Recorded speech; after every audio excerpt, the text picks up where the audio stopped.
This time we're going to Hold talk on. all about, we're not going to yet. We're going to wait until We're we gonna wait talk till we're on about all the platforms, till all the everybody can platform for hear us. for the people, for the Now you're Don't let LinkedIn's. people down. They're sitting there waiting People are waiting. patiently for You know what I do the like sound of though? your voice. YouTube has this little like almost like an ad on our page for it. So that's kind of cool. I don't know if you've seen that. I haven't seen that. Thanks, Right. YouTube. They're So, advertising us. I appreciate it. well, Do I only have to if give them money? only if you had landed on our Clarity Creative Group highly subscribed channel, then you would see it. But I do think that's cool, and that's Yeah. something I don't know if that's something we can do even without the webinar function. But for those listening in live, we are going to chat for just a few minutes about how thankful we are because Thanksgiving just happened, right? And David, I hope your Thanksgiving was good. Did you have some good turkey? It was quite enjoyable. We cheated and got it from Honey Baked Ham, and it was absolutely A amazing. turkey from Honey Baked Ham, not a ham? We had a ham too. They sell both. This is news to me. I did not know Honey Baked Ham sold turkeys. Well, we're gonna sidetrack. I'll make it real quick. It was pre-cooked. We Okay, just had to warm it up day of. stop And it. I compared it to I called it like a turkey that was done rotisserie, like a rotisserie chicken, Now I but want as a that. turkey, it was I want that. beyond what we expected. Like my Forget expectations website stuff. it When was can more I get? Can it be ordered all year? What I need all the details. No, I don't pretty know. sure it could be. Here's the So thing, though. Honey Baked This Ham is, needs to give me my well, my you residuals. affiliate link, Honey Baked Ham affiliate link, but also, and this the subject today is grateful for website responsiveness, and I promise we will jam on that in a You second. know who has a But responsive website? Let me is tie it it Honey Baked together. Ham? Honey Baked Ham, because we ordered it I'm on gonna our go check. phones. I ordered You it on my order. phone. Julie and I did it, So so it was you definitely ordered. responsive. So you like that?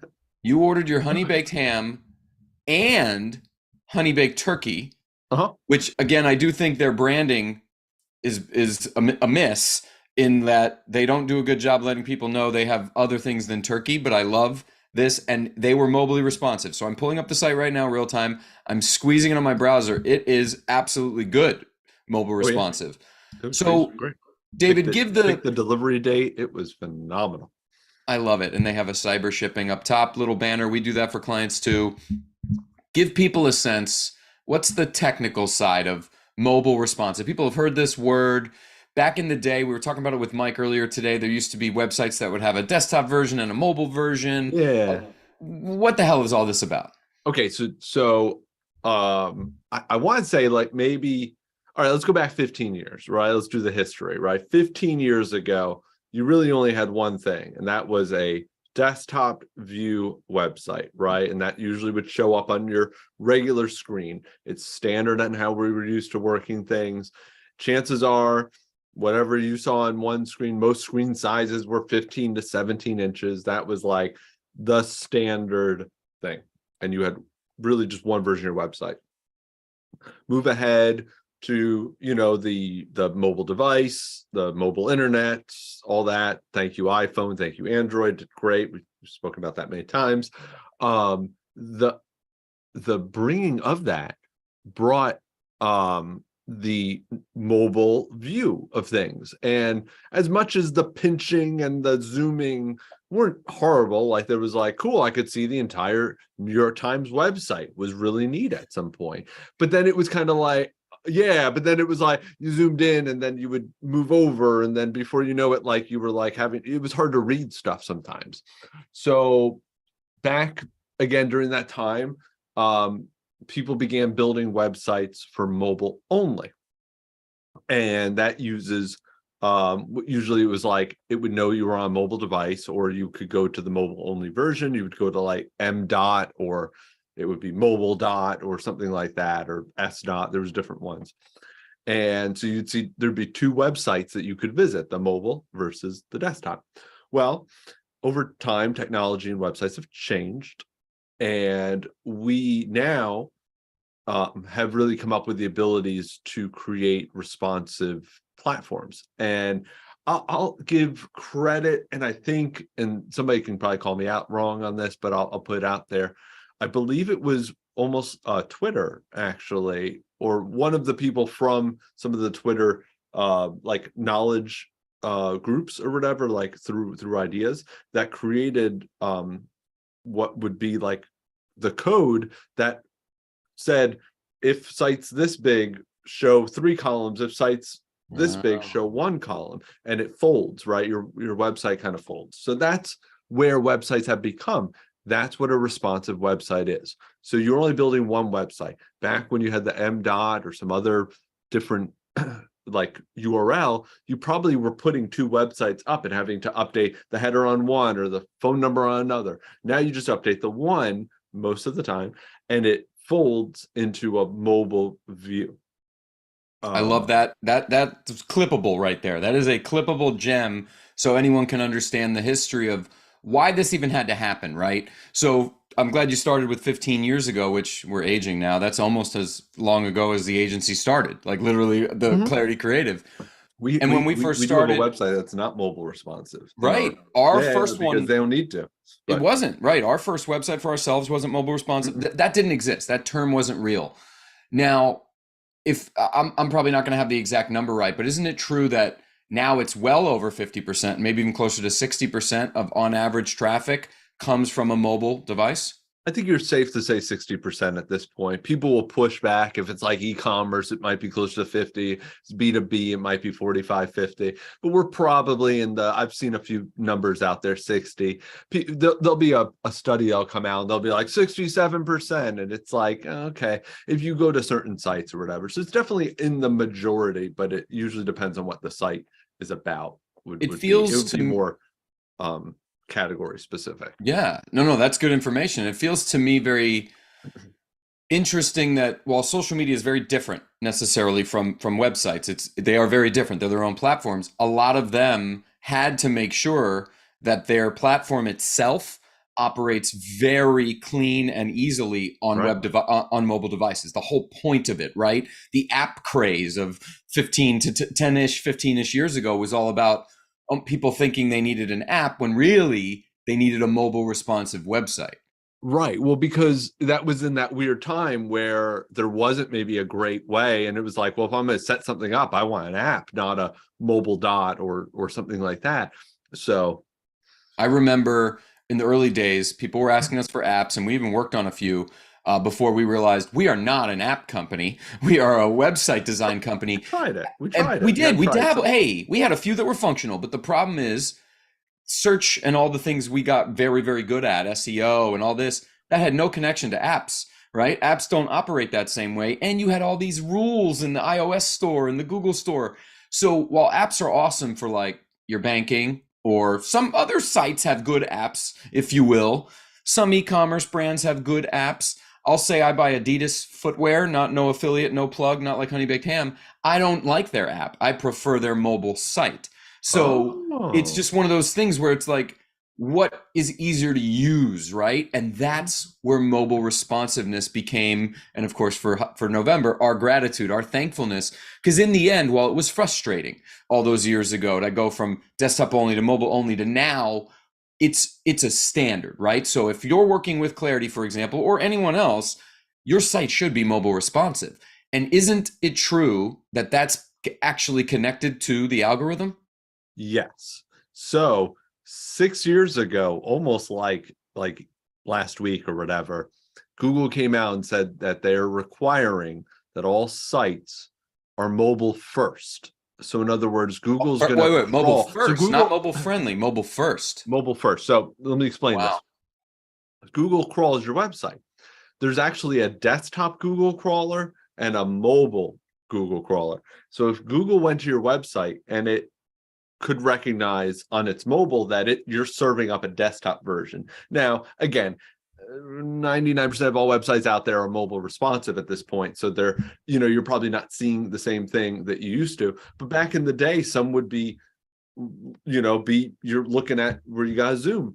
And in those cases, Google was saying, if you're not going to put a mobile responsive site up there, or a site that is mobile first, that we're going to be able to use our mobile crawler to get to, we're going to dock you, and you're going to have less What do rankings you, or less okay, I was going to visibility say, or what do you mean whatever. by docu? What's that? Yeah. I was going to poke you. What does that mean, docking Yeah, yeah, something? yeah. So they said that. They said that. Now they said that they were going to flip a switch, and it was like 2 years or 1 year, and all of a sudden, you better believe that everybody in the world is going to like. If you had a non-mobile responsive site, you're going to get 0 clicks.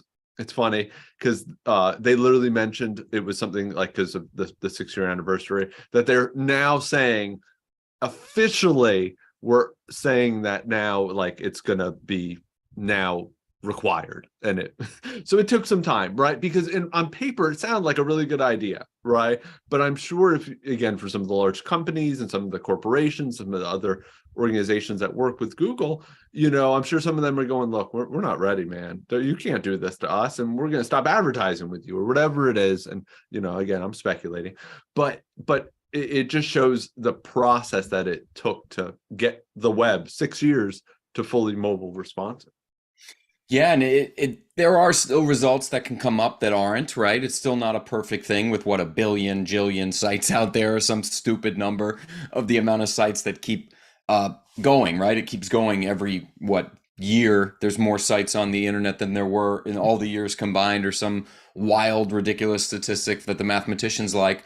But the reality is this: people access the internet from more devices than ever before, right? They've got their tablet, they've got their phone, they've got their laptop, their desktop.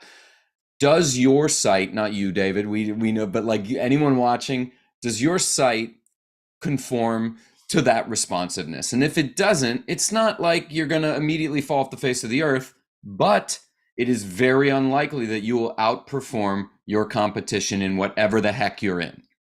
Right. And if you're going to do it, don't go with the old way, the one that was working 5 years ago, 3 years ago, right? Where it was M dot or whatever.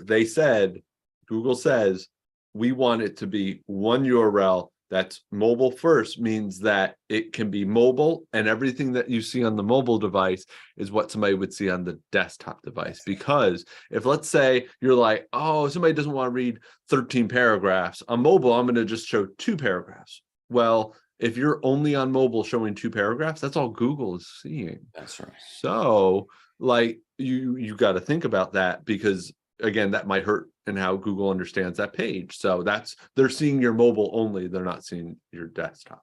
Right. And in that exact example where some people on their mobile experience don't want to see walls of text where it takes 13 swipes, there are things you can do. You can have engaging images in between. You can have videos. You could break it up into other pages. There's a lot you can do that won't dilute what matters for a website, right? And content, no matter what, text content, image content, video content is always going to matter for how Google and the other search engines see your site.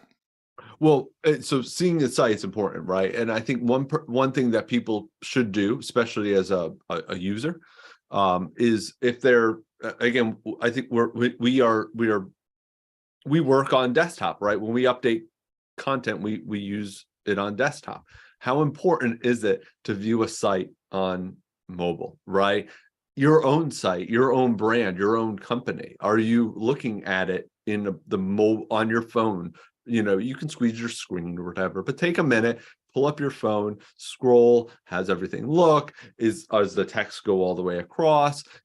Things do happen, right? Phone sizes change, and Oh, maybe different browsers. Some people use different Safari. browsers on Chrome versus Safari versus everything. And it's not the end of the world if it doesn't look good. It probably just takes a few tweaks, but we're in a place now where it's so easy to tweak and fix those things. It makes everybody's life a lot easier, but it's so important to think about it that way, and people talk about mobile first, Google indexing it. What about mobile first design, right? At some point, do we even really care about what the site looks like on desktop anymore? That's coming, right? If we're getting to, on average, between 50 and 60% of traffic on mobile, and that continues its trajectory and goes to 70, 75, 80, of course that's going to happen. And there will be still some business types or niches that are like, well, my people operate this way.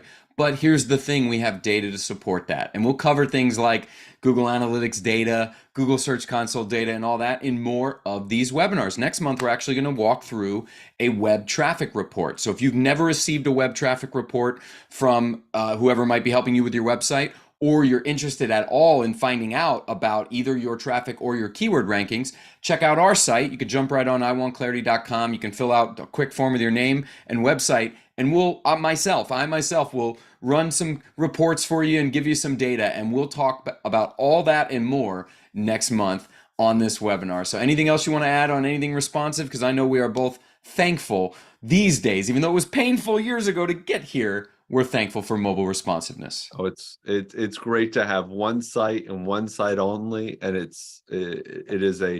was a good direction, and I'm glad I'm glad technology figured it out. So good. And it tends to do that. It'll have its variations, it'll deviate a little bit, and then the tech advancements get there. And mobile responsiveness is a great way to get your business in front of people where they are. And that's the big difference, right?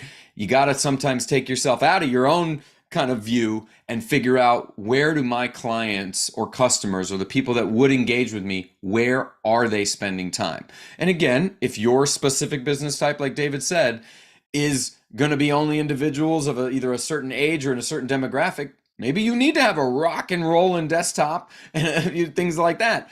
But the average consumer these days, and the key demos, that 18 to 45 or wherever, that the biggest spend for a lot of things, it's mobile, baby. And mobile responsiveness is going to help you through. So we'll see you again next month. If you have any questions, ping us on any of the platforms or visit iwantclarity.com.